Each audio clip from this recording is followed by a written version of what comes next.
আসসালামু আলাইকুম প্রিয় দর্শক, অন্য মঞ্চের আলোচনায় আপনাদের সকলকে আমন্ত্রণ জানাচ্ছি।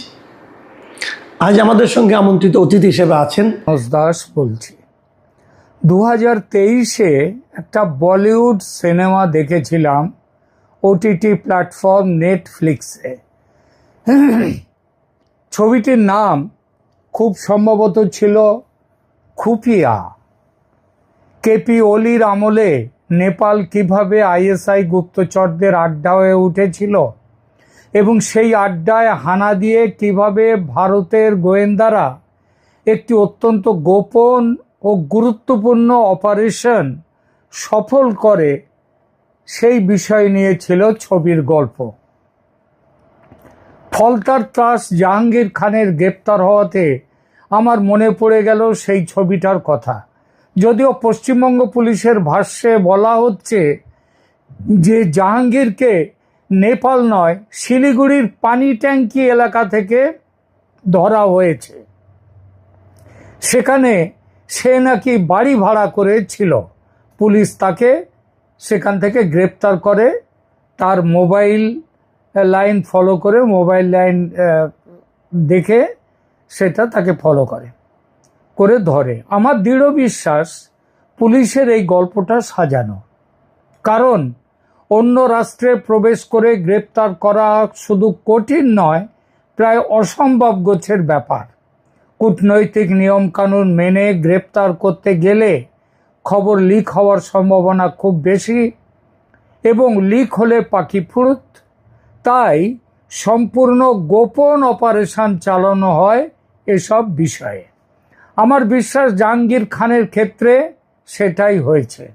একটা কারণ তো বলেই দিয়েছি যে ভিন্ন রাষ্ট্রে গোপন অপারেশন চালাতে বাধ্য হওয়া, সেই কারণে গোপনে করতে হয়েছে অপারেশন। দ্বিতীয়ত, খবরে প্রকাশ জাহাঙ্গীর তার পরিবারকে নেপালে পাঠিয়ে দিয়েছে। অভিষেক ব্যানার্জির বেনামে বহু জায়গাতে কেনা বাড়ি ঘরদোর আছে, তাদের একটা বাড়ি আছে নেপালে, সেখানেই আছে জাহাঙ্গীরের ফ্যামিলি। ছেলেপুলেদের নেপালের স্কুলে ভর্তি করা হয়ে গেছে। সেখানে না থেকে শিলিগুড়ির পানি ট্যাঙ্কিতে তাহলে জাহাঙ্গীর থাকবেটা কেন? এটা দ্বিতীয় কারণ গেল। তৃতীয়ত, পলাতক বা পুলিশের নজর থেকে বাঁচার জন্যে পালিয়ে বাঁচতে হলে মানুষজনের ভিড় যেখানে বেশি সেখানেই থাকে পলাতকরা। মানে শহরে, যেমন আপনাদের হয়তো মনে আছে যে মুজিব খুনের আসামি সে দীর্ঘ কয়েক দশক সে থেকেছে কলকাতায়। তারপরে ধরা পড়ে মমতা ব্যানার্জির আমলে, সেখানটায় সে ধরা পড়ে, তাকে কেন্দ্রীয় গোয়েন্দারা ধরে। এখন যেটা ব্যাপার হচ্ছে, তাহলে এই যদি হয় সে মানে কলকাতায় পালিয়ে থাকা কিংবা কোনো শহরে পালিয়ে থাকলে বাঁচার সম্ভাবনা খুব বেশি, ধরা না পড়ার সম্ভাবনা। তা সত্ত্বেও সে জাহাঙ্গীর গ্রামে বা নির্জনে থাকতে গেল কেন পানি ট্যাঙ্কির মতো একটা ছোট জায়গাতে?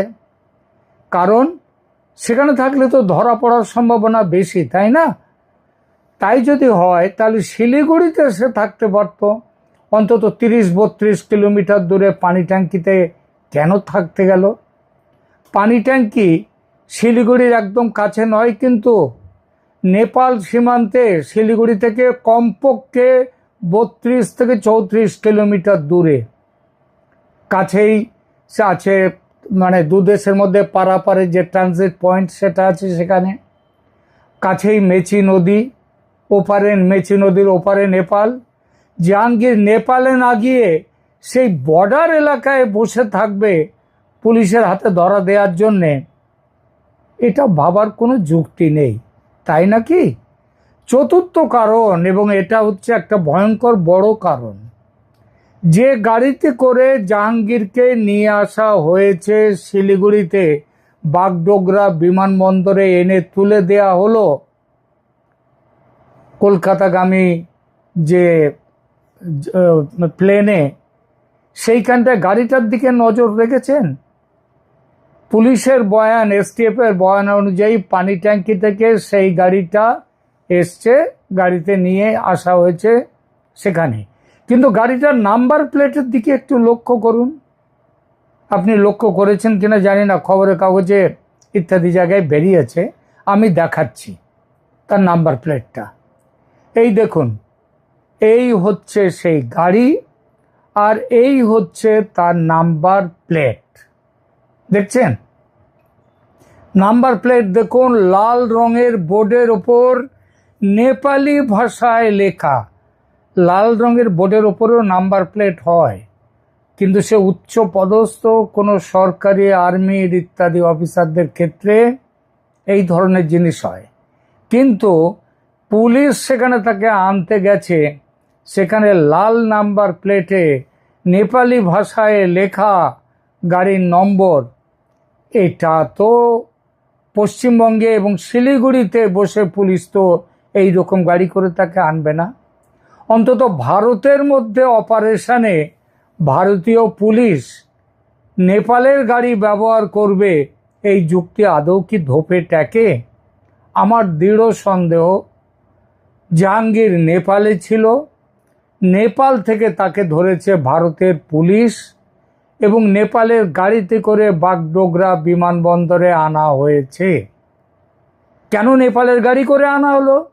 কারণ আগেই বলেছি, সাদা পথে তো নেপালে গিয়ে গ্রেপ্তার করা হয়নি। সাদা পথে গ্রেপ্তার করতে গেলে অনেক আন্তর্জাতিক আইন কানুন মানতে হয়, ততক্ষণে পাখি পালিয়ে যেত। তাই গোপন অপারেশনে তাকে ধরে নেপালের গাড়ি করে আনা হয়েছে। কেন নেপালের গাড়ি? কারণ সে দেশের গাড়ি হলে সীমান্তে নেপাল পুলিশের চেকিংয়ের ঝামেলাটা অনেকটা কমে যায়, আর ভারতের গাড়ি হলে নেপাল অনেক কিছু খুঁটিয়ে দেখবে, সেটা আটকাতেই নেপালের গাড়ি। আর এই প্রসঙ্গে বলতেই হয়, পশ্চিমবঙ্গ পুলিশের এসটিএফ স্পেশাল টাস্ক ফোর্স, তারা জাহাঙ্গীরকে নেপালে গিয়ে ধরে আনছে গোপন অপারেশন করে। রাজ্য পুলিশের এই চেহারা এই 4 মের আগে একটু অল্প বিস্তর দেখা গিয়েছিল ভোটের মধ্যে, কিন্তু আপনি ভাবুন তো, ভোট শুরু হয়নি তার আগে এই যে চটি চাটা পুলিশকে যেটা দেখেছেন পশ্চিমবঙ্গ পুলিশকে, তার সঙ্গে কি এই পুলিশকে মেলাতে পারছেন? আমি তো মেলাতে গিয়ে বারবার বিষম খাচ্ছি। বিজেপি সরকার এসে রাজ্য পুলিশের নতুন জীবন দিয়েছে। ভাবাই যায় না এই পুলিশ সেই পুলিশ ছিল। আর এজন্যই মনে হচ্ছে আজ সন্ধেবেলা, আজ মানে 9 তারিখ, আজ 9 জুন, সন্ধেবেলা পিসির খোকাবাবু শৈজাল কাণ্ডে তৃতীয়বারের মতো সমন পেয়ে যদি না যান ভবানী ভবনে, তাহলে সেই উপেক্ষা করার পর 3 বারের পর আজ রাতে কিংবা কাল সকালে তিনি গ্রেপ্তার হচ্ছেন। এটা ধরে নিতে পারেন, আমার অন্তত হিসাব তো তাই বলে। থাক সে কথা। দিদিমণির সরকার বদলের ফলে ভারত বাংলাদেশ সীমান্তে যে এখন ছুঁচো গলতে পারছে না, তার প্রমাণ বাংলাদেশে না পালিয়ে জাহাঙ্গীরের নেপালে পলায়নের ঘটনা। এই নেপালে পালাতে চেষ্টা করার আগেই ধরা পড়ে গিয়েছেন শওকত মোল্লা। শওকত যাচ্ছিলেন বাংলাদেশে পালাবার চেষ্টা করছিলেন, পারেননি, ঝুঁকি নিতে পারেননি শওকত মোল্লা। কিন্তু নেপালে থাকলে কি সুবিধাটা? নেপালে থাকলে 2 রকম সুবিধা। নেপাল এবং সেখান থেকে বাংলাদেশ 2 জায়গায় স্বচ্ছন্দে আনাগোনা করা যায়। আরও একটা বড় সুবিধা, নেপালে চীন এবং পাকিস্তানের গোয়েন্দাদের বড়সড় নেটওয়ার্ক তৈরি হয়েছে এখন। 40 বছর আগে আমি যখন প্রথম নেপালে যাই, তখন সেখানে রাজতন্ত্র, দুনিয়ার একমাত্র হিন্দু দেশ তখন নেপাল। একটাও মসজিদ ছিল না, আজানের শব্দ শোনা যেত না। আজ নেপালে কয়েকশ মসজিদ। ব্যাপক বৃদ্ধি ঘটেছে মুসলিম জনসংখ্যার। জামাত আর পাকিস্তানের আইএসআই এর ব্যাপক নেটওয়ার্ক তৈরি হয়ে গেছে নেপালে। আর তৃণমূল কংগ্রেসের সাথে জামাতের এবং আইএসআই এর যে একটা গভীর সম্পর্ক আছে, আশা করি মমতা বন্দ্যোপাধ্যায়ের একের পর এক কথায় এবং কাজে সেটা বুঝতে কোনো অসুবিধে কারোর হয়নি। আবার একইভাবে জামাত এবং তার সঙ্গী সাথীরা তারা বাংলাদেশ থেকে মমতা ব্যানার্জিকে তার প্রতিদানও দিয়ে যাচ্ছেন। মমতা ব্যানার্জি নির্বাচনে হারের পর বাংলাদেশে জামাতের এবং এই এনসিপি এবং ভারত বিরোধী শক্তিগুলো, তাদের তো একেবারে কি বলবো, তারা স্বপ্ন দেখছিল যে পশ্চিমবাংলা, বিহার ইত্যাদি নিয়ে, ঝাড়খণ্ডের অংশ নিয়ে এবং আমাদের উত্তর পূর্ব রাজ্যগুলো নিয়ে তারা একটা বড়সড় একটা সেই গ্রেটার ইসলামিক বাংলাদেশ তৈরি করবে। সেই স্বপ্ন তো মমতা ব্যানার্জি হেরে যাওয়ার ফলে তাদের কাছে এখন স্বপ্নদোষ হয়ে গেছে। তা এখন কেঁদে কেঁদে তাদের আর দিন শেষ হচ্ছিল না। আবার দেখুন, সেই কান্নায় মমতাও আবার তাদেরকে জুড়িদারি করলেন। এই কয়েকদিন আগে ধর্মতলার ওয়াই চ্যানেলে তিনি ওই যে বললেন হাদি হত্যাকাণ্ড, সেইটা তুললেন। কতটা নির্লজ্জ হলে, কতটা দেশ বিরোধী হলে এই সব কথা বলা যায়, সেইটা মমতা ব্যানার্জি বুঝিয়ে দিলেন। আর মমতা ব্যানার্জি সেইটা বোঝাবার পরও তাতে লাভ বিশেষ হবে না। কারণ এই আমাদের শওকত মোল্লা, জাহাঙ্গীর, শাহজাহান, এরা সবাই কিন্তু প্ল্যান করে রেখেছিল যারা নেপাল হয়ে সেখান থেকে প্রয়োজনে বাংলাদেশেও চলে যাবে, যেতে পারল না। ফলতার জাহাঙ্গীর, সন্দেশখালীর শাহজাহান, ক্যানিংয়ের শওকত, বসিরহাটের বাবু মাস্টার, এদের মূল খুঁজে দেখুন। সবার শিকড় খুব বেশি নয়, আজ থেকে 50-60 বছর আগে এদের সবার শেকড় পাবেন বাংলাদেশে। ভারতে এরা এসেছে সিপিএম জমানায়। এরা সবাই প্রথমে সিপিএম, পরে জমানা বদলের সঙ্গে সঙ্গে তৃণমূল।